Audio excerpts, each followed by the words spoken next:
নমস্কার বন্ধুরা, কেমন আছো তোমরা সবাই? আশা করছি তোমরা যে যেখান থেকে আমার ভিডিও দেখছো অনেক ভালো আছো আর অনেক সুস্থ আছো। আর আমিও খুব ভালো আছি, বিন্দাস আছি।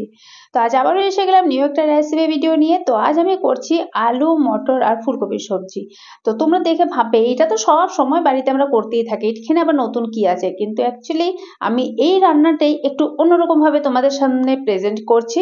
আর একঘেয়ে ফুলকপি আলু মটরের তরকারি খেয়ে খেয়ে বোর হয়ে গেছি, তাই আমি একটু চেঞ্জ করেছি। আর যেহেতু চেঞ্জ করেছি তাই তোমাদের সাথে শেয়ার করছি বন্ধুরা। তো নিশ্চয়ই আশা করছি নিশ্চয়ই তোমাদের কাছে ভালো লাগবে। তো জলের মধ্যে আমি আগে একটু নুন দিয়েছিলাম, তারপর ভালো করে ফুলকপি মটরশুঁটি আলু দিয়ে দিয়েছি। ফুলকপিটা একটু ভাপিয়ে নিয়েছি। এবার আরো 2 থেকে 3 মিনিট আলু আর মটরটাকে আমি ভালো করে একটু সেদ্ধ করে নেব। এবার আলু মটরটা একটু ভালো সেদ্ধ হয়ে গেছে, মানে 80% সেদ্ধ হয়ে গেছে। তো আমি তুলে নিয়েছি। সেই কড়াইতেই ধুয়ে আবার তেল দিয়ে দিলাম।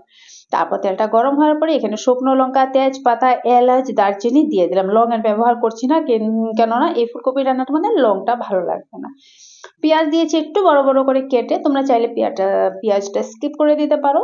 এখানে নিয়েছি জোহা চাল। তো আমি তো জোহা চালে, মানে আমাদের এখানে তো বিশেষ করে জোহা চালে বলি, কোথায় কি চাল বলে আমি বলতে পারি না, তাই আমি জোহা চালে বলছি। চালটার কিন্তু পায়েস রান্না হয়, চালটার খুব সুন্দর একটা স্মেল হয়। তা যে কোনো চাল দিয়ে তোমরা এই রান্নাটা করতে পারো। যে কোনো ভাত রান্না করার চাল তো সবার বাড়িতেই থাকে, সেই চাল দিয়ে কিন্তু এটা রান্না করতে পারো।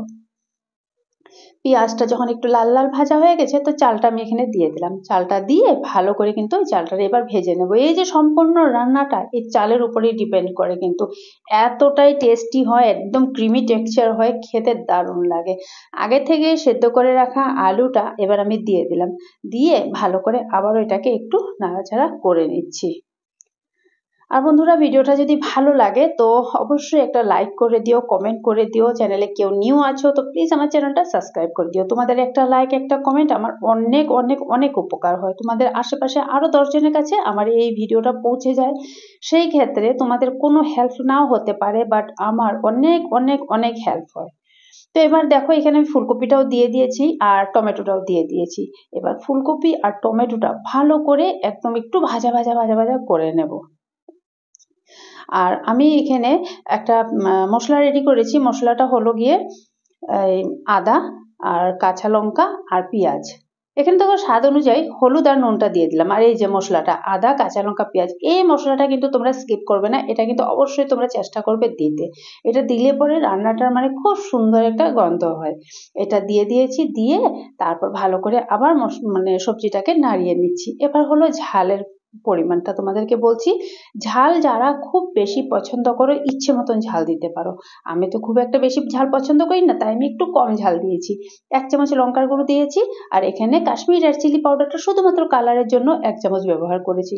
আর মশলাটা পেস্ট করার সময় আমি কটা কাঁচা লঙ্কা দিয়েছিলাম, কিন্তু ঝাল হবে না। আবারও বলছি, ঝাল যদি তোমরা বেশি পছন্দ করো তবে কিন্তু তোমরা ইচ্ছে মতন তোমাদের খুশি অনুযায়ী এখানে লঙ্কার গুঁড়োটা ব্যবহার করতে পারো। তারপর আবার মশলাগুলো ভালো করে এখানে নাড়িয়ে চাড়িয়ে একদম গ্যাসের ফ্লেমটা একদম কম করে দিয়ে এটাকে ঢেকে রেখে দেবো। বেশি না, 2 থেকে 3 মিনিট। 2 থেকে 3 মিনিট হয়ে গেছে। 3 মিনিট পর তোমাদেরকে আমি ঢাকাটা তুলে এখানে দেখাচ্ছি। দেখো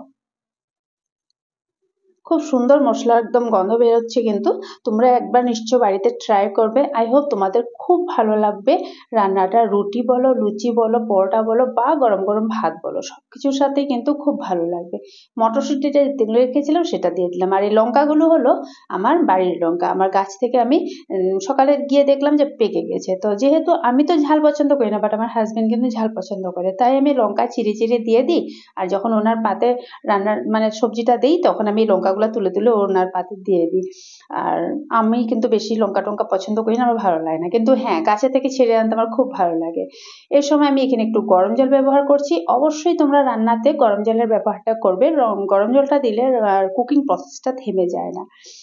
আর জলটা ওই হিসাবেই দেবে, যে এখানে আমি চালটা দিয়েছি, চালটা কিন্তু একদম ভাত হয়ে গলে যেতে লাগবে, সেই হিসাবে তোমরা জলটা দেবে। এখানে আমি আরেকটু জলের ব্যবহার করব।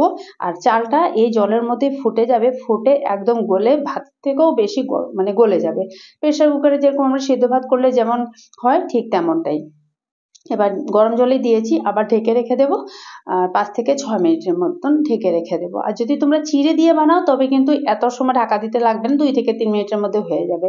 এবার তোমরা রান্নাটা দেখে নিশ্চয়ই বুঝতে পারছো এটা কিরকম মানে হয়েছে।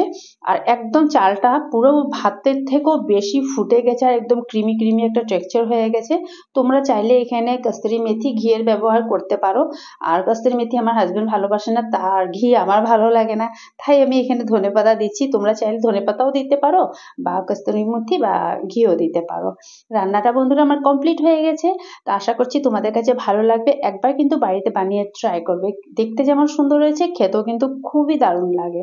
তো বন্ধুরা আজ আমি আমার ভিডিওটা এখানে শেষ করছি। পরবর্তী ভিডিওতে তোমাদের সাথে আবারও তখন দেখা হচ্ছে অন্য কোনো রেসিপি ভিডিও নিয়ে। তো সবাই ভালো থাকো, সবাই সুস্থ থেকো, tata bye bye and take care. আর বাড়িতে কিন্তু একবার নিশ্চয়ই ট্রাই করবে।